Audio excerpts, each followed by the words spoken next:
ये कहानी हमें बहरिया टाउन कराची के प्रीसिंक्ट 12 से हम्माद ने भेजी है। उनका कहना है कि प्रॉपर्टी का काम करते करते उन्होंने कई खाली घर देखे, लेकिन एक विला ने उनकी जिंदगी भर के लिए उनका नज़रिया बदल दिया। रात के 11 बजे जगमगाती स्ट्रीट लाइट्स, 3 मंजिला नया घर और अचानक गायब होता नेटवर्क। पहले हल्की कदमों की आहट, फिर बालकनी से आती फुसफुसाहट। ये मेरा घर है। कहते हैं उस रात अगर कलमा ना पढ़ा होता तो शायद वो दोनों वहां से जिंदा वापस ना आते। लेकिन सवाल ये है, क्या वो सिर्फ एक खुदकुशी करने वाली औरत की बेचैन रूह थी, या बहरिया टाउन के चमकते शहर में छुपा कोई और गहरा राज? रात के 11 बज चुके थे। बहरिया टाउन कराची की चौड़ी सड़कें एक अजीब सी खामोशी में डूबी थीं। जगमगाती स्ट्रीट लाइट्स भी आज मुझे कुछ डरावनी लग रही थीं। गाड़ी की हेडलाइट्स ने प्रीसिंक्ट 12 के भव्य प्रवेश द्वार को रोशन किया। मेरे बगल में बैठे क्लाइंट, जिनका नाम मैंने अब तक ठीक से नहीं पूछा था, अपनी घड़ी पर एक और नज़र डाली। उनकी बेचैनी साफ झलक रही थी। हम्माद साहब, इतनी रात को क्यों बुला लिया? दिन में नहीं दिखा सकते थे क्या? उनकी आवाज़ में हल्की झुंझलाहट थी। मैंने स्टीयरिंग पर उंगलियां फेरते हुए एक धीमी मुस्कान दी। सर, ये डील कुछ ऐसी है कि आपको रात में ही देखना पड़ेगा। मालिक को अर्जेंट पैसे चाहिए और वो चाहते हैं कि आज ही सौदा पक्का हो जाए। उन्होंने ख़ास तौर पर रात का ही वक्त दिया है। मैं जानता था कि ये बहाना है, लेकिन क्लाइंट को मानना ही पड़ा। असल में मालिक ने मुझे अच्छी कमीशन का लालच दिया था और कहा था कि रात में माहौल अलग होता है। गाड़ी एक बिल्कुल नए चमकते हुए विला के सामने रुकी। ये 3 मंजिला आधुनिक डिज़ाइन का घर था, जिसके काले और सफ़ेद रंग के बाहरी हिस्से पर स्ट्रीट लाइट की रोशनी पड़ रही थी। सामने एक छोटा सा लॉन था, जिसमें अभी घास नहीं उगी थी, सिर्फ मिट्टी का ढेर था। वाह, ये तो बिल्कुल नया बना है। क्लाइंट की आवाज़ में थोड़ी हैरानी थी। जी सर, बिल्कुल नया।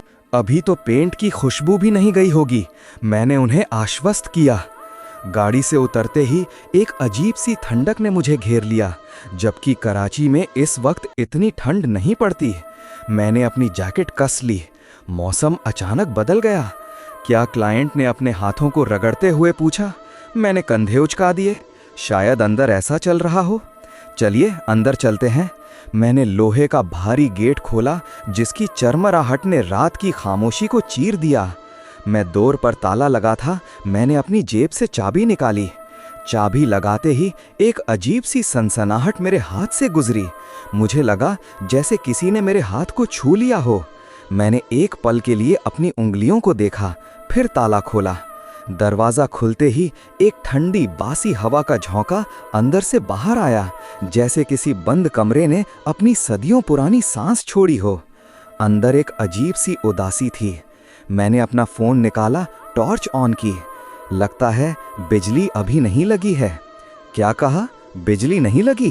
क्लाइंट की आवाज़ में अब चिंता थी। हम्माद साहब, आप तो कह रहे थे सब तैयार है। मालिक ने कहा था कि जनरेटर ऑन होगा। शायद कुछ देर में हो जाए। मैंने उन्हें दिलासा दिया, हालांकि मुझे खुद भी अजीब लग रहा था। मेरा फ़ोन, जो कुछ देर पहले तक फुल नेटवर्क दिखा रहा था, अब नो सर्विस दिखा रहा था। अरे ये क्या, नेटवर्क भी चला गया? क्लाइंट ने अपना फ़ोन चेक किया। मेरा भी बिल्कुल ज़ीरो सिग्नल। हम दोनों एक दूसरे की तरफ देखने लगे। इस हाईटेक सोसाइटी में, जहां हर कोने में 4G का टावर था, नेटवर्क का होल हो जाना बिल्कुल अस्वाभाविक था। कोई बात नहीं सर, हम बस एक चक्कर लगाकर आ जाते हैं। मैंने हिम्मत बटोरी। टॉर्च की रोशनी में हम अंदर दाखिल हुए। ड्राइंग रूम में बड़े बड़े कवर चढ़े सोफे पड़े थे और हवा में धूल की हल्की सी महक थी। फर्श पर अभी तक प्लास्टिक की चादरें बिछी थी, जो काम पूरा ना होने का संकेत दे रही थी। ये तो अभी अंडर कंस्ट्रक्शन है, क्लाइंट ने अपनी नज़रें घुमाते हुए कहा। जी, बस फिनिशिंग बाकी है। मालिक ने कहा था कि वो इसे जल्दी बेचना चाहते हैं, इसलिए ये प्राइस पर आपको कहीं नहीं मिलेगा। मैंने उन्हें समझाने की कोशिश की। हम आगे बढ़े। एक लंबी गैलरी थी जो किचन और डाइनिंग एरिया की तरफ जाती थी। गैलरी में चलते हुए मुझे लगा जैसे कोई हमारे पीछे पीछे चल रहा है। हल्के कदमों की आवाज, बिल्कुल धीमी, जैसे कोई नंगे पांव चल रहा हो। मैं रुका। क्या हुआ? क्लाइंट ने पूछा। आपको कुछ सुनाई दिया? मैंने फुसफुसा कर पूछा। क्लाइंट ने चारों ओर देखा। नहीं, कुछ भी नहीं। मैंने सोचा शायद मेरा वहम था। हम आगे बढ़े। किचन में नए काउंटर टॉप और अलमारियां लगी हुई थी, लेकिन सब खाली था। कोई बर्तन नहीं, कोई सामान नहीं। घर की हर चीज नई थी, लेकिन उसमें एक बेजानपन था, जैसे कोई आत्मा ही ना हो। ऊपर चलें, मैंने सीढ़ियों की तरफ इशारा किया। सीढ़ियां संगमरमर की थीं, लेकिन उन पर भी धूल की एक पतली परत जमी थी। हम जैसे ही सीढ़ियों पर चढ़ने लगे, मुझे एक और बार लगा जैसे कोई हमारे पीछे चल रहा हो। इस बार आवाज थोड़ी तेज थी, जैसे किसी बच्चे के छोटे छोटे कदम। मैंने ऊपर की तरफ देखा। टॉर्च की रोशनी में एक पल के लिए मुझे सीढ़ियों के मोड़ पर एक छोटी सी परछाई दिखी, जो एक बच्चे जैसी थी। वो पलक झपकते ही गायब हो गई। आपने देखा? मेरी आवाज कांप गई। क्लाइंट ने हैरानी से मेरी तरफ देखा। क्या देखा? आप कुछ ज्यादा ही डर रहे हैं। मुझे लगा जैसे कोई बच्चा। मैं अपनी बात पूरी नहीं कर पाया। हम्माद साहब, रात का वक्त है और आप बातें बना रहे हैं। चलिए जल्दी से देख लेते हैं। क्लाइंट ने मुझे टोक दिया। हम ऊपर फर्स्ट फ्लोर पर पहुंचे। यहाँ 3 बेडरूम थे। मैं एक एक करके बेडरूम दिखाने लगा। सारे बेडरूम बिल्कुल खाली थे। दीवारों पर नए पेंट की खुशबू अब भी आ रही थी। आखिरी बेडरूम में एक बड़ी सी बैल्कनी थी, जो घर के सामने वाले लॉन की तरफ खुलती थी। ये मास्टर बेडरूम है, मैंने कहा। क्लाइंट बैल्कनी की तरफ बढ़ गए। बैल्कनी अच्छी है। जैसे ही क्लाइंट बैल्कनी के पास पहुंचे, एक ठंडी हवा का झोंका बैल्कनी से अंदर आया और पर्दों को फड़फड़ाने लगा। अचानक एक धीमी फुसफुसाती आवाज सुनाई दी, जैसे कोई हवा में बात कर रहा हो।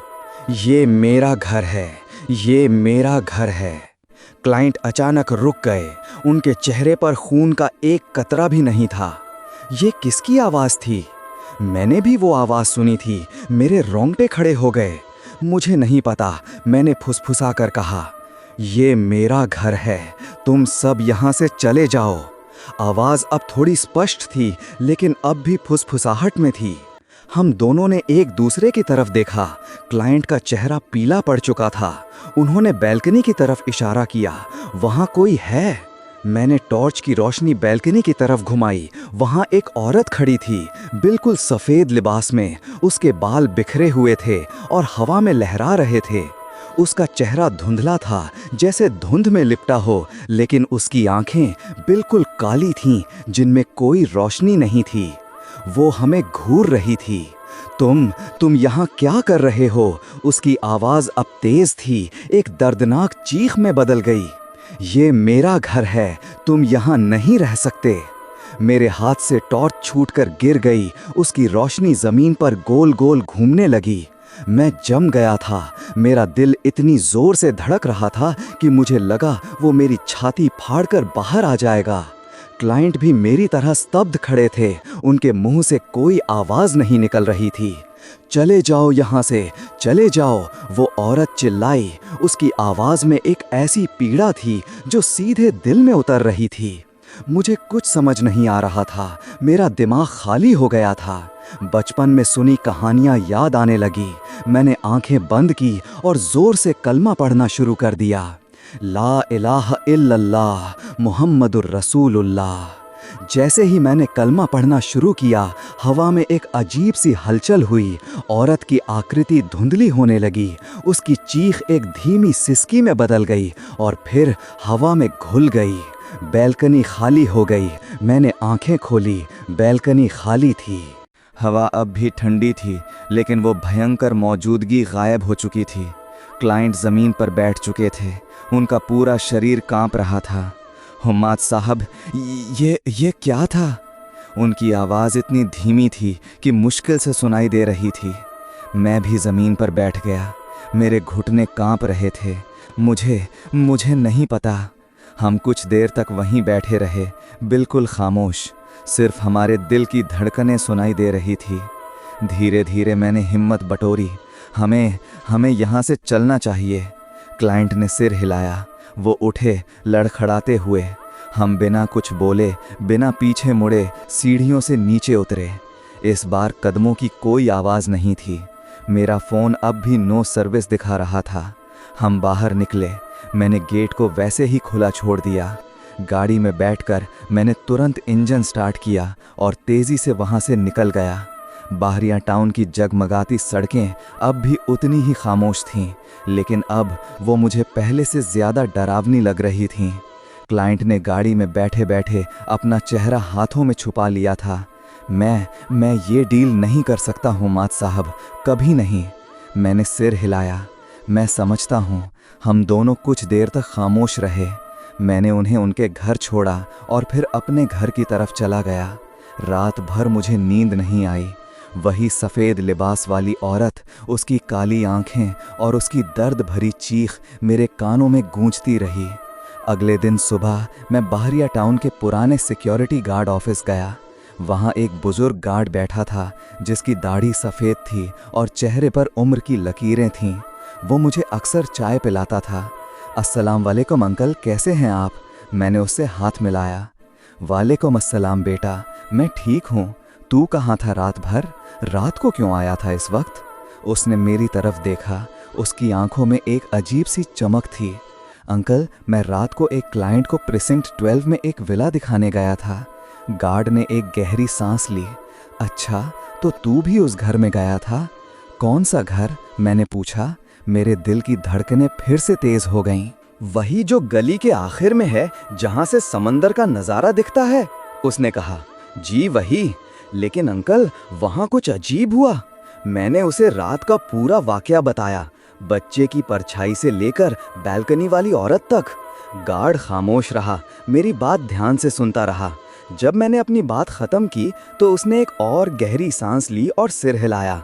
बेटा, मैंने कई लोगों को उस घर में आते जाते देखा है। कोई भी ज़्यादा देर तक नहीं टिकता। वो जगह मनहूस है। मनहूस क्यों अंकल? मैंने उत्सुकता से पूछा। ये बात आज से कुछ साल पहले की है, जब ये सारा इलाका नया नया बन रहा था। तब भी ये घर बना था, बिल्कुल ऐसा ही। एक औरत रहती थी वहाँ। जवान थी, खूबसूरत थी, लेकिन उसकी किस्मत अच्छी नहीं थी। उसके शौहर ने उसे धोखा दे दिया था, उसे अकेला छोड़ दिया था। वो अकेली उस घर में रहती थी। क्या हुआ था उसके साथ? मैंने पूछा। एक रात वो अपनी बालकनी पर खड़ी थी, उसी बालकनी पर जहाँ तुमने उस औरत को देखा। रात का वक्त था, चांदनी रात थी। उसने खुद को बालकनी से नीचे फेंक दिया। गार्ड ने अपनी आंखें खोली। उसकी आंखों में एक अजीब सी उदासी थी। खुदकुशी कर ली उसने। मेरे रोंगटे खड़े हो गए। खुदकुशी? हाँ बेटा। उसके बाद से उस घर में कोई नहीं टिक पाया। जो भी आता है कुछ दिनों में ही भाग जाता है। कोई कहता है रात को दरवाजे खटखटाने की आवाज़ें आती हैं, कोई कहता है रोने की आवाज़ें आती हैं, और कुछ लोग तो उसे बालकनी पर भी देख चुके हैं। तो वो उसी औरत की रूह थी? मैंने फुसफुसाकर पूछा। हाँ बेटा, उसकी रूह उस घर को छोड़ना नहीं चाहती। उसे लगता है कि वो घर उसका है और वो किसी और को वहाँ रहने नहीं देगी। वो अपनी मौत का बदला चाहती है, या शायद बस अपनी जगह वापस चाहती है। लेकिन मालिक ने मुझे ये सब क्यों नहीं बताया? मैंने गुस्से से पूछा। मालिक को सिर्फ पैसे से मतलब होता है बेटा। उन्हें क्या फ़र्क पड़ता है कि कौन डरेगा कौन भागेगा? उन्हें तो बस अपनी प्रॉपर्टी बेचनी होती है। ये बहेरिया टाउन चमकती हुई रोशनी है, लेकिन हर चमकती चीज़ के पीछे एक अंधेरा भी होता है। कुछ जगहों का माजी इतना गहरा होता है कि उसे नई ईंटों और सीमेंट से नहीं ढका जा सकता। मैं खामोश रहा। गार्ड की बात बिल्कुल सही थी। उस रात मैंने नहीं सिर्फ एक हॉरर फिल्म देखी थी, बल्कि उस अंधेरे के पीछे छुपी सच्चाई को महसूस किया था। अंकल, क्या कोई तरीका नहीं है उस रूह को शांति दिलाने का? मैंने पूछा। गार्ड ने अपने कंधे उचकाए। कुछ लोग मौलवी को लाए थे, दुआएं करवाई थी, लेकिन कुछ नहीं हुआ। वो रूह इतनी मजबूत है कि किसी की नहीं सुनती। वो सिर्फ अपना घर वापस चाहती है। मैं वहां से उठ गया। मेरे दिमाग में उस रात की घटना घूम रही थी। वो घर, उसकी ठंडी हवा, नेटवर्क का गायब हो जाना, और फिर वो औरत। मुझे एहसास हुआ कि इंसान का लालच कितना अंधा होता है। एक प्रॉपर्टी डीलर होने के नाते मैंने हमेशा सिर्फ मुनाफे के बारे में सोचा था, लेकिन उस रात मैंने एक ऐसी दुनिया देखी थी जो हमारी समझ से परे है। मैं कभी उस प्रीसिंक्ट 12 के उस विला के पास नहीं गया और ना ही मैंने किसी और क्लाइंट को उसे दिखाने की कोशिश की। उस रात का वाकया मेरे जहन में हमेशा के लिए कैद हो गया था। बहरिया टाउन की चमचमाती सड़कें अब भी मुझे कभी-कभी डरावनी लगती हैं, खासकर रात के वक्त, जब मुझे लगता है कि हर नई इमारत के पीछे, हर चमकती रोशनी के नीचे कोई ना कोई पुरानी कहानी, कोई ना कोई अनसुनी चीख दबी हुई है। और कुछ कहानियाँ, कुछ चीखें कभी ख़त्म नहीं होती। वे बस इंतज़ार करती हैं किसी नए मेहमान का जो उनके दर्द को महसूस कर सके। और मैं हम्माद उस रात उन अनसुनी चीखों का गवाह बन गया था। अगर आप भी समझते हैं कि नया घर हमेशा नई शुरुआत होता है, तो शायद आप गलत हो सकते हैं, क्योंकि कुछ जगहें सिर्फ दीवारें और सीमेंट नहीं होती, बल्कि अधूरी कहानियों और दबी हुई चीखों का घर होती हैं। अगर आपको ये खौफनाक वाक़या पसंद आया हो तो वीडियो को लाइक करें, चैनल दिल का खौफ को सब्सक्राइब करें, अपने दोस्तों के साथ शेयर करें और कमेंट्स में ज़रूर बताएं, क्या आप कभी किसी ऐसे घर में गए हैं जहां आपको महसूस हुआ हो कि आप अकेले नहीं थे।